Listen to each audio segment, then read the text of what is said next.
Быйыл 4 ай ичинде Кыргызстанда 2669 бала оор шартта жашаары аныкталган. Ал эми 161 балага карата зомбулук көрсөтүлгөн. Бул социалдык өнүктүрүү министрлигинин расмий маалыматы. Чыныгы абал мындан дагы башкача оор. Кыйналган балдардын саны мындан дагы көп болушу мүмкүн. 1-июнь балдарды коргоо күнү. Бул күнү биз баарыбыз куттуктоо сөзүн айтып, бактылуу балалык тууралуу бийик коо сөздөрдү сүйлөйбүз.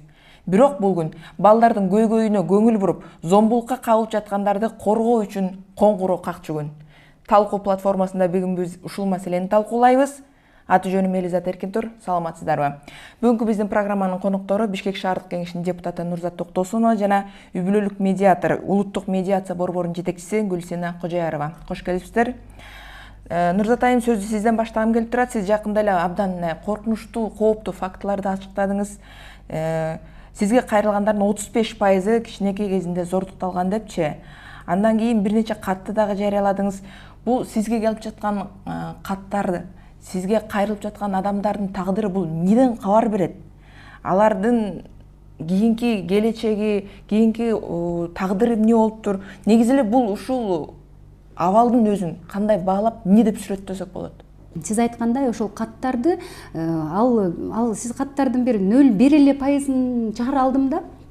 Бизде ушундай биринчиден кардарларыңды айта албайсың, экинчиден бул трагедия да. Бул биздин трагедиябыз да. Биз бул нерсе мага азыр ыйлап келгендер 40 жашта болушу мүмкүн, 50 жаштан болушу мүмкүн, 30 жашта болушу мүмкүн, 18 жашта болушу мүмкүн. Бирок биз бул нерсе жок деп айта албайбыз.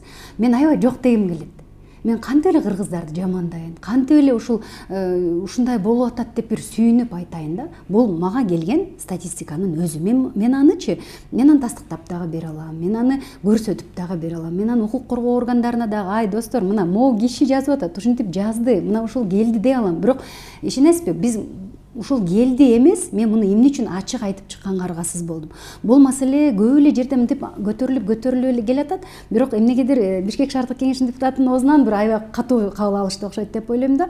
Анан биз аны айтып же жашырып ушинткенибиз менен бул нерсе бар болгондугу үчүн жана биз азыр ошол жыйынтык менен күрөшпөй алдын алууга болгон кадамым болчу да. Мен апалар сураныч, балдарды карайлычы, аталар сураныч, ушундай болуп атат коомдо, бири-бирибизди жакшы карайлычы. Эгер баланын көзү томсоруп турса, баланын денеси диркиреп турса, бала барбайм, атамдыкы тиги кошунаныкына барбайм, тигиникине барбайм деп чыркырап атса, барасың деп сүйрөп барганыбыз. Себеби айта албайт экен да.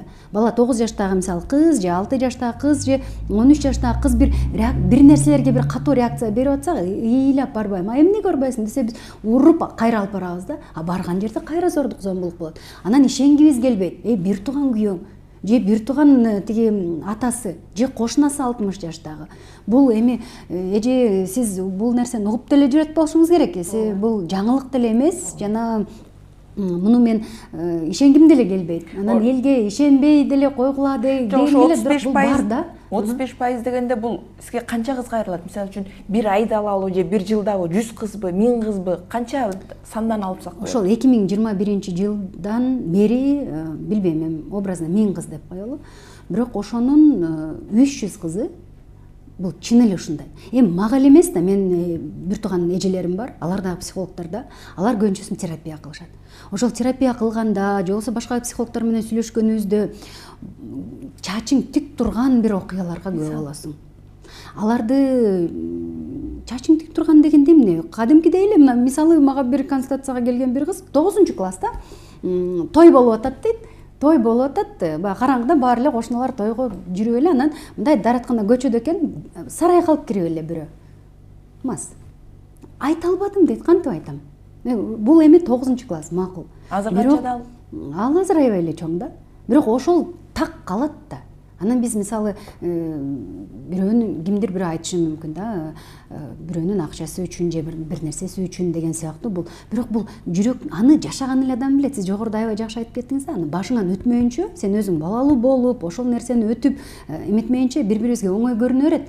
ал жерде мен упай топтоп же коомдо дагы бир орду болсун же бир неме болсун дегендик эмес болчу. Бул жөн гана фактыны айтуу жолу болчу да.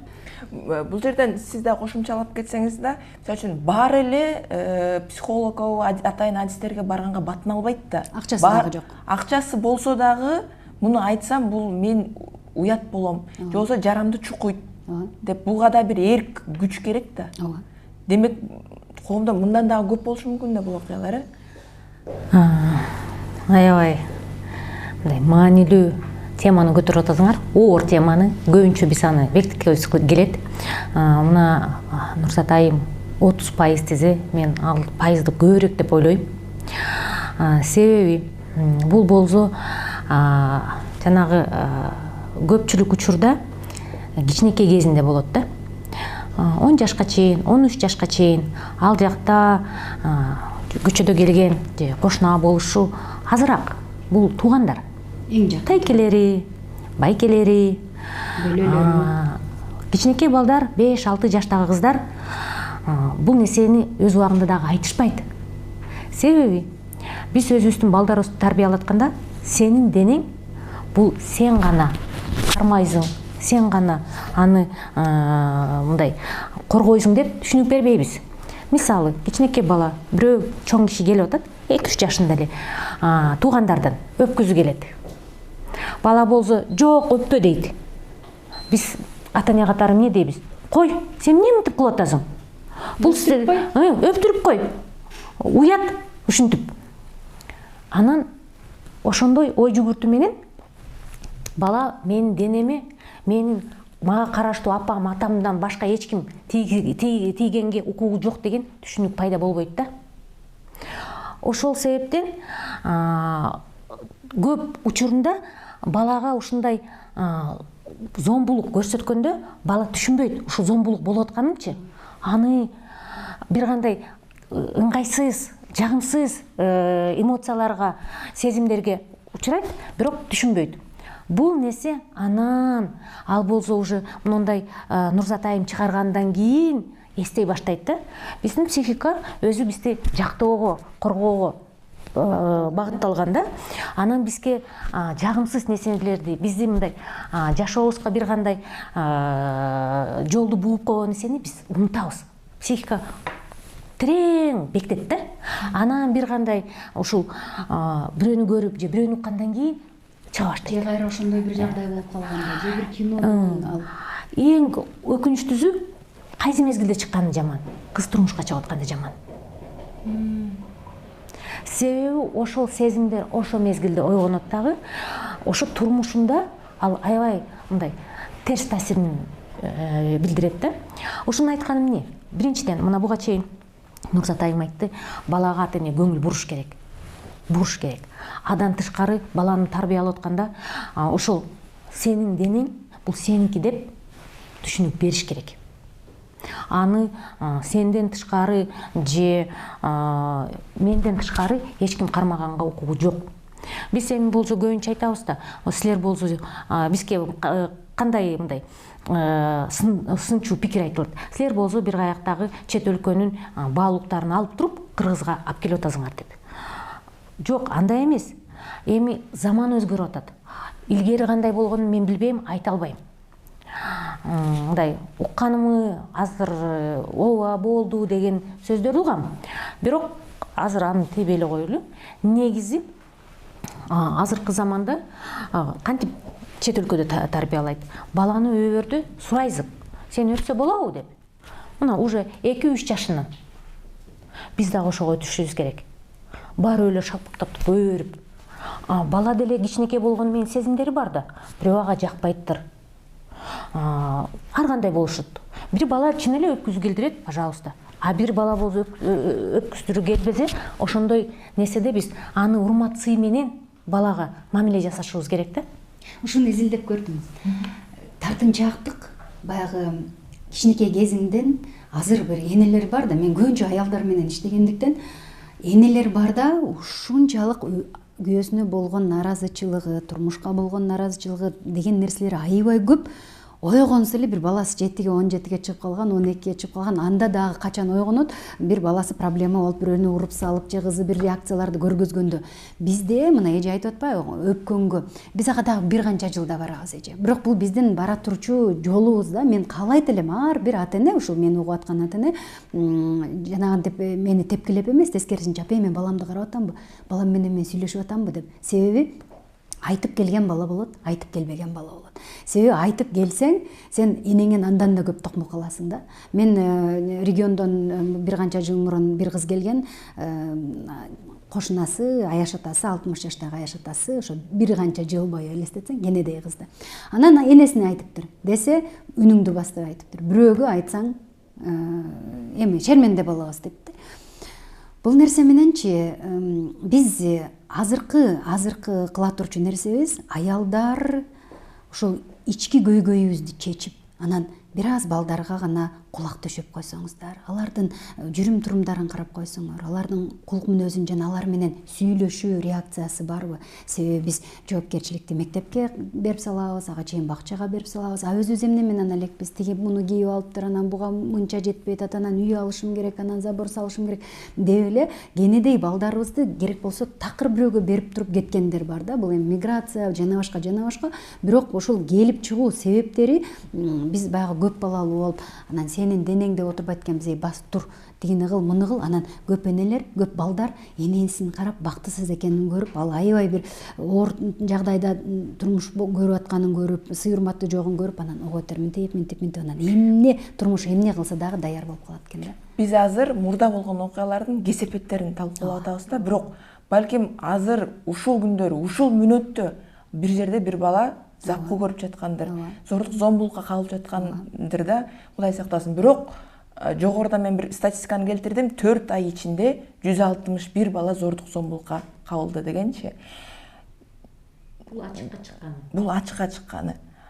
Демек биз канчалык күрөшсөк деле бул окуяны токтотуу мүмкүнбү? Негизи муну кантип токтотсок болот? Балдарды кантип коргой алабыз? Мисалы, эжеке, ошол Америка дейбиз, эми кааласак бизде азыр тиги мамлекеттик эмес уюм деп эле тепкиленип кетип атабыз го.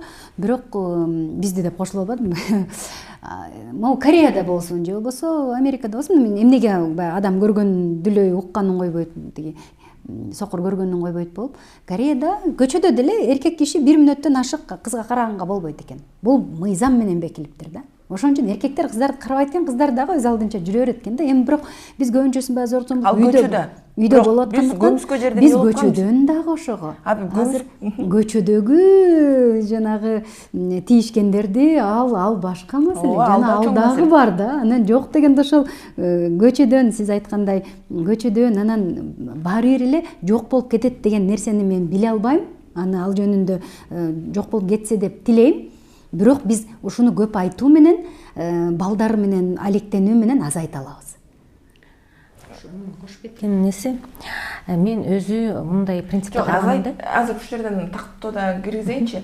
Азайта алабыз деген иш жүзүндө далилденип жатабы? Анткени фактылар жылдан жылга көбөйүп жатыр да. Мына Себеби жылдан жылга эл көбөйүп атат да. Эл көбөйгөн үчүнбү? Эл көбөйгөн үчүн. Бул алып барылган укуктук чөйрөдө алып барылып атат да иштерчи. Ушунун натыйжасы көмүскөдө болгон нерсе ачыкка чыгып атат да. Буга чейин бул болгон нерсе. Көп айтат да, мурда болсо баардыгы жакшы эле, азыр силер болсо иштеген сайын жогорулап атат депчи. Менин оюм, бул көмүскөдөн чыккан нерсе. Буга чейин буну эгерде ушундай мыйзам чөйрө болбосо көп унчукпай эле отурат эле да. Мыйзам чыгып ушундай түшүндүрүү иштер болгон үчүн кийинкилер ачыкка чыга атпайбы? Ошол себептен мен ойлойм, бул көбөйүүдө эмес, ачыкка чыккан үчүн. Мурда жашыруун калчы да. Жашыруун калчы, айтылбачы. Эми мына Нурзат айым айтып атат, мыйзам аркылуу көп нерсени күчөтсө, мындай тартипке салса болот деп. Менин өз негизги принципим бул билим аркылуу, сабаттуулук аркылуу көп нерсени өзгөртсө болот. Бул мындай узак мөөнөттүү жол да. Мыйзам аркылуу кыска. Билим, маданият аркылуу узак мөөнөттүү, бирок туруктуу. Мына сөз бар да. Билимдүү аял бактылуу үй бүлө. Биз билим жактага көбүрөөк багыт кылышыбыз керек. Эмне аркылуу? Мектепте психологиялык сабактарды киргизишибиз керек.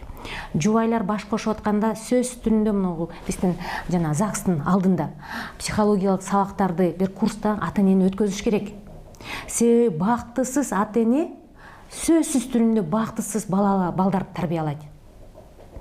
Баланын кандай психологиясы бар, кандай этаптардан өтөт. Ата эне запкы жеген ата эне баласы ушу мен запкы жедим деп келсе, оозун жап дейт. Себеби өзүнүн балалыгын эстей баштайт дагы, а бул оорулуу нерсе. Маек кура албайт да. Анан эң биринчи реакциясы жок, болду. Ал жөнүндө сүйлөбө, уят же бирдемесе болуп туруп басып коет. Ошол себептен мен ойлойм, биз билим жагынан ата энелерди, негизи биздин жаштарды, балдарды окутушубуз керек. Акыркы жылдарда окуулар көбөйүп, аялдар мындай башын көтөрүп, аз да болсо ойлонуп, ушундай нерселер болуп атканы аябай кубандырат. Анан зордук зомбулук болуп аткан үйдө мыйзам дегеним бир аял барып заявление арыз жазгандан кийин күйөөсү кайра зомбулук көргөзбөй калыптыр да. Көрсө күйөөсү ошо милициялардан коркуптур да. Демек корккондор дагы болот экен да. Айтайын дегеним ошол батыраак эжекеники аябай туура. Агартуу иштери сөзсүз керек. Агартуу иштери ушул коомдо тескерисинче керек болсо кошуналарды байкашыбыз керек. Эгер өз мындай тирүү жаңы молекула деп коебуз, биз баягы бир жаман молекула бир жерге барып туруп чириткендей эле бир мындай ойгонгон адамдар болсо, ошол керек кээде деген кошунасынын кызын көрүп туруп айткандар бар да, ай кызыңа көз салчы, момундай болуп атат. Карасаң басканын деген сыяктуу бири-бирин караган ата энелердин пайда болушу дагы бул аябай жакшы да. Ооба, жана мыйзам дебедиңизби? Мен ушул суроону берим келип атат да, баягы 20 жыл өтүп кеттиби, 30 жыл өтүп кеттиби, бизде эскирүү мөөнөтү деген да бар да. Анан эмне үчүн биз ошо жазалай албайбыз, юридикалык жол менен кете албайбыз? Мисалы үчүн азыр сиздер агартуу жолун айтып атасыздар, бирок запкы көргөн адам биринчи албетте арыз жазыш керек, анан далилдеш керек да ошо запкы көргөнүнчү. Анан биз башка жолу жокпу? Мисалы үчүн ал адамды жазалай албайбызбы? Бул ошо жазадан качып кутулуп атканы жаңы зөөкүрлөрдү ойготуп жаткан жокпу? Эми негизи эмне себептен жанагы жоопко тартуу мөөнөтү бар? Себеби далилдөө. Убакыт өткөн сайын далилдөө кыйын. Ооба, албетте түшүнүктүү да. Ошол себептен дагы мисалы болсо ар бир кылмышка карата өзүнүн мөөнөтү бар. Анан мен азыр так айта албайм, ушу зордук зомбулук боюнча далилдөө мөөнөтү канча экенин. Жоопко тартуу бир 10 жылдай болот окшойт. Бизде тажрыйбада болду эле, практикада эчак болгон окуяга жоопко тартуу. Бизде азыр болгон окуяга жоопко тартуу кыйын болуп атпайбы? Ооба. Демек бул жөнүндө даже сөз кылуунун кажети жок болуп калабы ошондо? Бирок көп сөз кылсак, азыркы мындай эрктүү адамдар буюрса мындай бир жаңы бир мыйзамдарды кабыл алып ушундай болуп атпайбы коомдо? Ошондой сыяктуу биз сүйлөсөк, айтсак, аракет кылсак, жакшы бир мыйзамдар. Ошол жерде сизге суроо узаткым келет да, психолог катары эмес, депутат катары сиз эмне жардам бере алат экенсиз? Сиз эми ичинен көрдүңүз, баягы зордук зомбулуктан тышкары азыр мектепте буллинг маселеси дагы, рекетчилик маселеси болуп атат. Деги эле балдардын укугу боюнча маселе бизде абдан курч турат да. Сиздер депутат катары эмне кыла алат экенсиздер? Барбы экен жолдору барбы экен? Биринчиден депутаттын өзүнүн бир иштери бар, өзүнүн милдеттемелери бар. Ал милдеттемеге бул нерселер кирбейт. Мен жарандык активдүү адам катары бул иштер менен алек болуп атам. Анан депутат катары дагы мисалы жанагы шаардагы мектептерде зордук зомбулук болгондо барып ошонун ичинен көрүп атабыз да. Албетте баягы бирөөлөрдү күнөөлөө менен иш бүтпөй атат да. Биз бирдеме болсо эле мугалимди айдап атабыз, мектеп директорун айдап атабыз, анын баардыгы бул комплекстүү боло турчу иштер да. Негизинде мына эжем деле туура тастыктап бере алат болуш керек.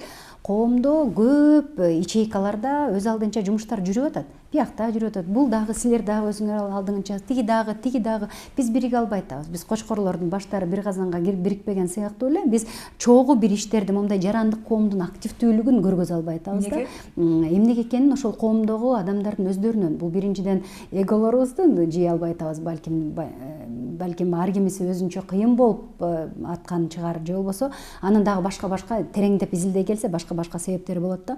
Анан айтайын дегеним, жөн гана активист адамга караганда албетте депутаттын көбүрөөк пайдасы бар экен ошол иштерди кылганга. Эмне кылып биз ошол мектептерге барганда дайыма жыйынтыгы менен алышып калып атабыз. Биз сөзсүз көп учурда вот болду, сөзсүз анан ага чейин дагы бир маселе бар экен да. Баягы уруп койсо оор жаракат алмайынча же бир майып болуп калмайынча соттук иш ачылбайт экен да. Бул деген нерсе уруша бергиле, согуша бергиле, бирок жоопкерчилик ала албайбыз. Мындай арыз жазса дагы аны кабыл ала албайт экен да. Эмнеге десе, балаң жакшы эле жүрбөйбү депчи, керек болсо справкалар менен калып кеткендер бар да. Мындай мээси чайкалган, мынсы мындай болгон десе дагы баары бир эле ушундай бир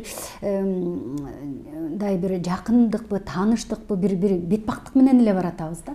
Анан бул нерсеге биз көбүрөөк айтып, ошол укук коргоо органдары менен дагы, билим берүү мекемелери менен дагы, ошол билим берүүдөгү жетекчилер менен дагы биз аларды чакырып, эмне кандай болуп атат эмес, биз тескерисинче, биздин фракция эл үмүтү, биз эмне деп атабыз? Келгиле жардамдашалы. Келгиле ошол кичине кандай аракеттер болуп атса, эл агартуу жагынан болсун, кандай бир колдоо жагынан болсун, келгиле деп ошол бири-бирибиз менен тыгыз иштешип, мен социалдык комиссиядамын. Ошонун ичинде дагы эми көйгөйчө аябай көп, сиз билесиз да. Ар бир район эле эмес, ар бир чарчы километрде биздин ар бир чөйрөнү алсак көйгөйүбүз аябай көп да. Бирок анын ичинен биз аябай көңүл буруучу сиздин бүгүнкү маселеңиз да. Себеби балдар бул биз адам өстүрүү. Биз алдыга азыркы биз кылып аткан иштерибиздин жыйынтыгын биз 20-30 жылдан кийин көрө алабыз да. Себеби биз ошо 20-30 жылдык кылган боткобузду, чалган боткобузду азыр көрүп атабыз да. Анан азыр дагы сиз айткандай кайрылгандар чыгып атат. А бирок кайрыла албагандарчы, уялгандарчы. Доосуна дагы мага минтип келишет, эжеке. 37 жылдык өмүрүмдө бир кишиге айткан эмесмин. Бирок айткандай аябай жеңилдешет. Эмнегедир түшүнөт турбайбы? Анан биздин методикаларыбыз бар да, андан ары баягы жеңилдеп сүйлөшүп, анан укук коргоо жагынан караган жокпуз. Себеби көпчүлүк бөлүгү барбайт, жазбайт. Себеби алар коркот эмнеден, эл эмне дейттен эле. Ай сен момундай болгон турбайсың. Көпчүлүк бөлүгүбү же баарыбы? 99% го дейм. Себеби андан ары дагы ошол түйшүк менен өмүрүнүн акырына чейин анын балдары ошон каалабайт экен. Неберелери ошон. А бизде деген бир так жаман да. Мындай жазылып калат. Токтосун мындай деп жазылып калат дагы, анан ошонун аркасынан бири-бирибизди жамандап, ушинтип коюп жүрөбүз. Мындай шылдыңдап. Сиздердин практикаңыздарда ушул учурда жабыркап, запкы жегендер, кайрылгандар барбы же баары карттанып калгандарбы? Мен негизги үй бүлөлүк медиатор катары алып барып аткан ишим бул үй бүлөдө бир кандай талаш тартыш болсо, ошону сүйлөшүү жолу менен чечүүгө көмөк көрсөтүү, жардам берүү. Анан ушул учурда мына запкы тарттым, анан сизге келдим деген жол көбүнчө мына сүйлөшүп, эмне себептен азыр силердин ортоңордо жубай менен күйөөсүнүн ортосундагы баарлашуу ушундай болуп атканда деген биз артка кайрасак, ошондо бир кандай зордук зомбулук көргөн. Бул бир гана эле аял киши жөнүндө айтсак болбойт. Бул эркек киши дагы, кичинекей бала дагы убагында зордук зомбулук көргөн. Негизи зордук зомбулук каяктан чыгат деген маселеде, эмне себептен зордук зомбулук чыгат? Изилдөөлөрүм көп эмне дейт? Зордук зомбулукту кичинекей мезгилинде көргөн бала чоңойгондо ошого барат. Ал ошондой нерсени бир жагынан туура деп көрөт. Нормалдуу. Ошол зордук зомбулук менен жашоону алып барганды туура деп көрөт. Же экинчи жагынан өч алуучу. Мен зордук зомбулук көрдүмбү? Башкалар дагы көрүш керек деп. Ошол себептен мен ойлойм, биз негизги ишти үй бүлө менен башташыбыз керек. үй бүлө институтун биз бекем кылсак, жана буга чейин деле азыр өкмөтүбүз дагы президентибиз айтып атат го, үй бүлөлүк баалуулуктарды биз күчөтүшүбүз керек. Ошол жактан көп иштерди алып барып, үй бүлөлүк баалуулукта эми жөн эле баалуулук ал болсо пайда болбойт да. Бул жанагы эле кайта эле билим беришибиз керек. Ошол түшүндүрүү иштерди алып барышыбыз керек. Анан Нурзат айым айткандай, абал өзгөрөт акырындык менен. Балким мен толук ишенем, биз азыр алдын ала ишти алып барсак, 10 жылдан кийин азыркы абал сөзсүз түрүндө өзгөрөт. Себеби мен жеке оюм, зордук зомбулук методдору менен кетире албайбыз. Анда биздин зордукчулардан эмне айырмабыз болуп калат да? Эми зордук зомбулук метод деген кандай? Бул сөзсүз түрүндө мен сени каматам, сөзсүз түрүндө мен сени отургузам. Жаза алыш керек. Мен адам таптакыр жаза албаш керек деп айтпайм. Бирок, мисалы, азыр эле бир кейс бар. Пробацияда бала 15 жаш, ал болсо урлук кылды дагы, аны пробациялык көзөмөлгө чыгарышты. Эми пробациялык көзөмөлдө кесиптешим иштеп атат, эмне чыгып атат? Ал энесинен зордук зомбулук көргөн. Кантип? Энеси күнүгө айтат: "Сен үчүн мен азыр иштегенге мажбур болуп атам. Сен эмне үчүн иштебейсиң? Сен эмне үчүн ушул келтирилген зыянды өзүң төлөбөйсүң?" 15 жашар бала. 15 жашар бала келип айтып атат: "Мени түрмөгө эле жөнөтүп коюңуздар." Мен суроо бергим келип да. Сиз жанагы суроону көбүрөөк мага тиешелүү го дейм. Азыр ушул учурда болдум дегендер кайрылабы дегенчи. Ошол учурда болдум дегендер жанагы 114кө, 102ге дегендей кайрылат болуш керек да. Мага көбүнчө психолог катары 100% бир канча жылдан кийин кайрылышат. Себеби ал окуя болгондо, эже айткандай, дароо эле өзүңө келип чуркап, керек болсо чуркаган күндө дагы, арыз жазган күндө дагы көбүнчөсүн жабылып калган болот да. Жагып кой, эл мындай деп. Демек бул жерде кеп биздин менталитетибизде дагы жатат да. Ошол жанагы эл эмне дейт деген нерсеге аябай көңүл бурганыбыз үчүн дагычы. Ошондуктан көбүнчөсүн ошо мага келгендер бир канча жыл мурункулар жана азыр ошонун баары чыгып, ошол адамдар көзүнө көрүнүп дегенде, эми ал жашоосундагы эле жакын адамдар да. Анан эже ушунчалык барып айткым келет, эже деп, мындай негизи жамандык кылган адамдар деги деле оңбойт, мындай Кудайдын алдында алсак делечи. Өткөндө бир кыз ушинтип айтты: "Мени кылган ошол тайкелер бирөөсү өмүр бою аябай ооруп калды, бирөөсү аябай жаман абалда" дейт да. Вот ушул сыяктууларды эми Кудайдын деле таразасы бар, бирок ага чейин деле биз Кудайдын таразасына чейин берки адамдардын жүрөгүн, ошол зордук зомбулук көргөн адамдардын жүрөгүн сактап калышыбыз керек. Запкы жегендердин басымдуу бөлүгү же бүт эле кыздарбы? Анан зөөкүрлөр негизи эркектер эле болот да. Же аялдардан да запкы көргөндөр барбы экен? Көбүнчөсүн эркектерден келет. Анан негизинде зордук зомбулукту бирөө айтат да, зордук зомбулук дегенден бул уруу эле болуш керек. Нурзат ошону айтып алды депчи. Мен түз эле А, Б, Б зордукталган деп эле айттым. Зордуктоо деген бул башка да. Демек эркек балдар дагы келет. Мага ошол катта, балким сиз көрсөңүз керек, эмне деп жазды: "Менин байкем аябай иччү, өмүр бою ичип жүрүп өтүп кетти. Эч ким эс түшүнө алган жокпуз, бирок ошол өлөрүндө мамама айтыптыр" дейт. "Мама, мени паланча деген тайкем өмүр бою момундай кылган. Жашоосунда айта албады." Демек бир киши бир нерсени кылып атса, себеби дагы бар да. Ошону түшүнгөнгө аракет кылбай эле биз аны жекирип атабыз, жамандап атабыз, биз аны коомдон чыгарып тээп атабыз дегендей да. Демек толеранттуулукка баарыбызды чакырганга ушул учурдан пайдаланам го. Анан бир аябай жагдайды эже сизге дагы бөлүшкүм келет. Бир жагдайга аябай таң калдым. Ошол жанагы 35% деп интервьюда айттым да, мага келген адамдардын 35% кыздар ушул зордукталган десем, аттуу баштуу эле журналисттер: "Нурзат, кандай акың бар, кыргыз кыздарынын 35% дегенге" депчи. Алар критикалык ой жүгүртө турчу, маалыматты билип туруп чыгара турчу журналисттер. Ошенткенден кийин мен элге такыр таарынбай калдым.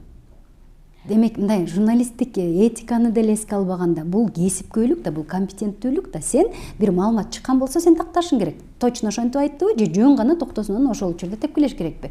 Азыр баягы эме алыш керек болуп калды, лайк алыш керек болуп калды, көп комментарий алып келиш керек болуп калды. Бирок түшүндүм, бирок ошону мындай аттуу баштуу, мындай акылдуу деп эсептеген, бир ой жүгүртө алат го деп эсептеген адамдардын кылганына мен аябай таң калдым. Мен бир немеге да токтолгум келип атат да. Биз жана сөз кылбадыкпы? Кыргызстанда өзгөдөн эмес, өзүнүн жакындарынан коргоо маселеси дагы азыр мындай биринчи күн тартибине чыгып калды да. Анан айтайын дегеним, азыр ошол эле социалдык өнүктүрүү министрлигинин 4 айдагы чыгарган статистикалык маалыматына таянсам, Кыргызстанда учурда 84 000 баланын ата-энеси миграцияда экен. Демек, 84 000 бала азыр жакындарынын, кошунасынын, алыскы туугандарынын колунда деген. 84 000дин 100% болбосо да 90% ар кандай запкы жеп атат. Эми зордук зомбулук көрбөсө дагы, кагуу, силкүү дагы бул алардынга кандайдыр бир травма берип жатат да. Сурооңузга дагы ой жүгүртүп айтардын алдында мен ошо бизди уккан, көргөн жарандарыбызга бир кинону көрүүнү сунуштайм. Ал орус тилинде бар. Аталышы «Я всегда буду помнить ваши лица» деген. Жазып мындай жаттап каласыздарбы же өзүңүздөргө жазып аласыздарбы? Бул көркөм кино. Ал эмне жөнүндө айтат? Ал болсо бир тууган карындашын бир бала зордоп койгон. Жоопко тартылды. Барып 15 жыл отуруп чыкты. Анан чыкты дагы эми үй бүлөгө келет да. Үй бүлөгө келгенден кийин баарлашуу болот, мамиле түзүш керек. Ошондо ошол кыз менен байкезинин ортосунда ошол медиация жүргөн. Ошону мен аябай көрүүнү сунуштайт элем. Зордук зомбулукка кабылган кыздарга дагы, жана зордук кылган балдарга дагы. Я всегда буду помнить ваши лица. Кийинки жана сиз айтып аткан маселе миграцияда жүргөн. Эми бул изилденген нерсе. Бул балдар сөзсүз түрүндө травма алышты деп эсептесек болот. Бул травмалары эми мындай да, өзү биздин психика аябай мындай пластичный да, чөйүлүп турган. Анан ар бирибиз ар кандай. Мисалы Нурзаттын психикасы башка, меникинин психикасы башка. Мени болсо бирөө мага бакырып кыйкырса мен мынтип жабылып калам, коркок болуп калам. Нурзат айымга бирөө бакырып кыйкырса, бул батыр болот. Ар кандай. Ошол себептен мынтип таптакыр айта албайбыз да. Баардык мигрантта жүргөн балдар ушундай болот депчи, коркок болуп калышат деп. Жок, бирок травма болот. Бул травма болгону же эртең чыгат, же 10 жылдан кийин чыгат. Бул эмне менен дагы мындай маанилүү. Бул травма анан ушул миграциядагы ата-эне миграцияда жүрүп да, анан балдар бирөөнүн колунда чоңоюп, ушу жаман сөздү, жаман мамилени көргөндөр, булар өздөрүнүн баласын тарбиялап атканда көпчүлүк учурда өздөрү көргөн нерсени кайталайт да. Бир кандай ата-эне өзүн мындай аң сезимдүү ой жүгүртүү кылып туруп, жок, мен андай кылбашым керек экен деп туруп, өзүн башка жолго нуктап, башка жолго басканга андай ата-эне аз пайыздуу. Көпчүлүк жөнөкөй адамдар көргөн нерсени мен өзүмдүн үй бүлөмү куруп атканда ошондой жүрүм-турумда болом. Же болбосо зордук зомбулук көргөн кыз балдарын эч жака чыгарбайт. Жөн эле ар бирине, анын кызына же анын баласына ар бир киши зордукчул көрүнөт. Дүйнөгө доверие деген, ишеним деген азаят да. Башкача айтканда, биздин жүрүм турумубуз ар кандай. Эже айтпадыбы? Чындап адамдар негизи 4 типке бөлүнөт деп коебуз, бирок адам деген ушундай бир жандык экенбиз. Акырына чейин изилдене элек да, адамдын психикасы деген. Биз программаны жыйынтыктап жатып, мен мындай суроо бергим келип турат экөөңүздөргө теңчи. Ушул сиздер ичинен да жүрөсүздөр да, баягы бүт маселени үстүнөн билесиздер, ичинен билесиздер дегендей.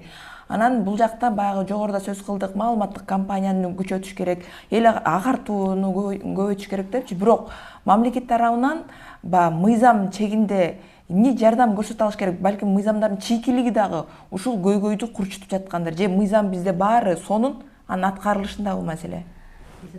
Мен ушул азыркы мезгилде мынтип байкап, бир жагынан мындай күтүү сүйүнүчтөмүн да. Экономика көтөрүлүп атат. Экономика көтөрүлсө, демек эми социалдык маселелерге дагы акча каражат бөлүнөт деген. Себеби мыйзамдарды иштеп чыгуу аны да каржылаш керек да. Мисалы, жанагы эле хадистерди пробация көзөмөлүнө психологдор даярдаш керек. Психологдор бизде даяр эмес. Айлык маанайын көтөрүш керек. Ар бир адамдын тагдырын угуу бул өтө оор нерсе. Кийинки маселе болсо социалдык жака бөлүүгө ошо медиаторлор мамлекет тараптан колдоого алыныш керек. Мектепке киргизиш керек. Ошол мен жана эле айтам. Мындай Отто Бисмарктын сөзү бар да. Орусча, кыргызча айтканда мындай. Мектепти курууга акчасын аяган мамлекет түрмө куруп мындай түрмөдөгүлөрдү багат. Ооба, түрмө куруп жок болуп кетет дегендейчи. Ошол себептен биз билим берүүгө, социалдык тармакка көбүрөөк көңүл бурушубуз керек дагы, ал жака каражатты көбүрөөк алып беришибиз керек. Мыйзам дегенде айтып калдыңыз, азыр мыйзамдарды оңдоо, түзөтүү дегендер аябай жакшы болуп атат. Коомдук талкуулар биригип атат жана ошол компетенттүүлүк, мисалы ишкерлер тарабынан болсо, ошол ишкерлерден суранылыбы, же болбосо дагы башка бир мыйзам кабылгана турган болсо, азыркы жашап аткан адамдардан ой пикирлери менен болуп атат да. Мисалы, ошол эле шайлоолор болсун, же башка МТУлар болсун, мен мисалы өзүмдүн жумушум боюнча айтсам, ошол мыйзамга мурда мындай жазылып калган деп эле такай беребиз да, бирок жашоонун реалдуулугу башка калып келди да. Анын иштебей атканын көрдүк, аны иштете албай атканын көрдүк, кээ бир нерселер бири-бирине карама каршы келип аткандыгын көрдүк да. Анан баягы эми Москва бир күндө курулбаптыр дейбиз дагы, бирок кыйшыган жерлерибизди оңдоо менен оңдоп келатабыз жана оңдой беребиз деп ойлойм. Анан эң негизгиси бүгүнкү ушул учурдан пайдаланып, биз өнүгүү жолуна баратабыз да, Кудай буйрса. Ошол эле биз суктанган мамлекеттер болсун. Мен дайыма айтып келем да, негизи адам деген бул биринчи орунда. Адам. Биз кээде адамдан дагы тиги өзүнүн коюн жакшыраак кайтартып, бирок ошол мен бир окуяны билчү элем. Ушунчалык баласы корккондуктан койлорун кашкыр жеп кетет дагы, анан бала атынып алган да. Ата-энесинен ушунчалык корккондуктан, демек ал балада ушундай бир ишеним бар болчу да, менден дагы койлорун жакшы көрөт дегенчи. Бул өмүр бою өкүнүч болуп калды. Бул реалдуу окуя да. Демек биз ушунчалык өзүбүздүн мал жаныбызга, башка оокатыбызга кээде бар, стаканды сындырып алса, колун көгөртүп, жөн эле көк чыбык менен сабайт да. Эми бул стакан экендигин түшүнүшүбүз керек да. Кайрадан эле мен көңүлүңүздөрдү ушул адамдыкка бурат элем да. Адам ресурсу адамдын өзү табылгыс экендигин, адам бул дүйнөдө биринчи орунда экендигин жана ал адам болгондугу үчүн гана аздектелиш керек экендигине көңүл буруу менен биз дагы ошо жыйынтыкта айтакчыбыз. Мамлекет азыр балдарды коргоп атабы? Аракет жасайт. Коргоп атат. Ооба, аракет жасайт. Ошо менен биз жаңы ыкмаларды табышыбыз керек да. Мына 2 күн мурун эне үйү ачылды. Аябай сүйүндүм. Анын негизги максаты эмнеде? Жана кыз келиндер төрөдү, бирок бара турган жери жок. Анан бара турган жери жок болгон үчүн балдар үйүнө тапшырат, интернаттарга тапшырат. Ошондой болбош үчүн эне үйү ачылды. Казакстандык фонддун колдоосу менен. Ошондой эне үйлөрү бизде мамлекеттин колдоосу менен ачылыш керек. Биздин бизнесмендердин колдоосу менен ачылыш керек. Ошондой жаңы социалдык проекттерди иштеп чыгыш керек да. Бирок ошого келип калдык го дейм. Азыркы акыркы жылдарда өзүңүз деле байкасаңыз, өсүүнү же мен эл аралап жүргөндүктөн аябай мага билинип атабы. Ошол биз аң сезимибиздин өсүп атканы жана мындай кишилер пайда болуп, жүргүлө мындай кылалы, мындай кылалычы дегенге, себеби аялдар күнөөлүү же эркектер күнөөлүү деп отура беребиз да, биз бири-бирибизге шылтап коюп. Бирок ошол жанагы мисалы медиация деп атпайбызбы, сиз эркек мындай кылыш керек. Бизде коомдо биз кааласак каалабасак эркектер берди жүрү ай окучу же бир түшүнчү дегенге даай албайбыз эмес. Аларды тим коюп аялдар бир, мен дайыма ушуну айтам да, биз аялдар кичине ойгонолу, тирүүрөөк бололу, бул деген көчөгө чыгып барыңар иштеп кеткиле, анткиле минткиле дегенде эмес, жөн гана ситуацияны баягы үйдүн жарыгы аялда эмес, аялдан экендигин айтышыбыз керек болот да. Жогоруда сөзүнүн башында айттым эле, 161 бала зордук зомбулукка кабылыптыр 4 айдын ичинде депчи. Ошонун жакындарына эмне дейт элеңиздер? Мен психолог катары ошол жакындарга ошол көбүрөөк кучактагыла, аны түшүнгүлө, аны урушпагыла, аны жөн гана колдоп, убактылуу жардам берип, анын жарасына тийип, анан ызылдап. Негизи ызычууну гана жаратат. Атаандашууну дагы ошол мен кайсыл бир деңгээлде эл аралык мамилелер факультетинде бүткөндүгүм үчүн медиация мага аябай жакын да. Көп соттошуу аркылуу, аттаандашып, согушуу аркылуу чечилбеген маселелер медиацияда чечилет да. Ошондуктан баягы үй бүлөлөргө мурда 100% карап атсаңыз, азыр 500% эки жагыбызды карайлы. Бул дагы эме сыноо экен, бирок мындан ары ошолорду кылбашыбыз үчүн болгон бир аракеттер жана сураныч. Баягы бала азыр өзү жаралуу да. Ошол жаралуу баланы жөн гана көңүлүн карап, эчтеке дебей, эчтеке керек болсо эч кимге көргөзбөй, мындай сактап, эркелетип, сактап, түшүнүп, анан кандай болду эле деп кайра эметпестен, түшүнүп жөн гана баягы ал деген жара аңырайып калды да. Ошол аңырайган жараны акырындап минтип, мен сени түшүнөм дегенди бериш керек. Мен сени менен чогуу кайгырып атам, сен мага кайдыгер эмесми мен сага деген сезимди бериш керек. Жалгыз эмес экенин билгизиш керек. Укуктук жактан, юридикалык жактан. Биринчиден, ошондой балдардын ата-энеси психологиялык жардамга кайрылыңыздар. Бизде кризистик центр сезим бар, ошто дагы бар. Телефондорун интернетке салсаңар эле табылат. Себеби сиздер өзүңүздөр азыр оор абалда турасыздар. Ата-энелери өз оор абалда турат. Алардын психикасы буну мынтип кабыл алып кыйын да иштеш. Ошон үчүн психологиялык жардамга биринчиден ата-эне кайрылыш керек. Ата-энесинен жабыркагандар болсо? Ата-энесинен жабыркагандар болсо, бул жакта сөзсүз түрүндө эми кичинекей бала кайрылуу кыйын да. Ал жакта ошол кичинекей балага ошол катталгандан кийин бир чоң киши себепкер болгон да. Ошо чоң киши анда бул баланы психологиялык жардамга апарыш керек дагы, мамлекеттин күчү менен пайдаланыш керек. Ишти укуктук жактан дагы аягына чыгарыш керек. Ооба. Биз бул балдар укугу боюнча темага токтолсок абдан ар тармактуу, анан көп да. Бир гана үмүтүбүз адамдар өзү акылга келип, балдарыбызды коргоп, бактылуу балалык тартуулашыбыз керек да, андан башка сөз жок да.